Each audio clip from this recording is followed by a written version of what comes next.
అందరికీ నమస్కారం. వీడియో చూసిన వెంటనే సబ్స్క్రైబ్ చేయండి, లైక్ చేయండి, షేర్ చేయండి. మకర రాశి వారికి 2025లో అదృష్టం పట్టబోతుంది. 15 ఏళ్ళకు ఒకసారి వచ్చే అదృష్ట రేఖ అనే చెప్పాలి. ఇది మీ తలుపు తట్టబోతుంది.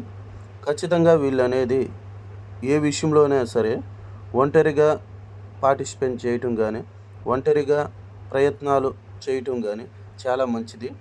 ఎందుకనగా వీరనేది పట్టారంటే మొండివారు, మొండి గుణాలు కలిగిన వాళ్ళు. ఏదైనా సాధించుకుందామనే కాడ కానీ, ఏదైనా ఒక విషయం కాడ కానీ, ఏదైనా ఒక పంతం అనేది వచ్చిందంటే ఎట్టి పరిస్థితుల్లో అనేది వీళ్ళు అనేది వెనకడుగు అనేది వేయరు. వీరికి రాబోతున్న అతి మంచి రోజులు ఏమనగా, ఈ సంవత్సరం జనవరి 2025 నుంచి సెప్టెంబర్ దాకా వీళ్ళు ఏది చేసినా సక్సెస్ అవుతుంది. ప్రయత్నం అనేది మధ్యలో వదిలిపెట్టొద్దు. బిజినెస్ కావచ్చు, వ్యాపారం కావచ్చు, ఉద్యోగం కావచ్చు, లేదా వీరి పేరిన లంకెబిందెలు దొరికే అవకాశం ఉండొచ్చు. ఏం చేస్తాం, వీళ్ళ జాతకం అలా ఉంది.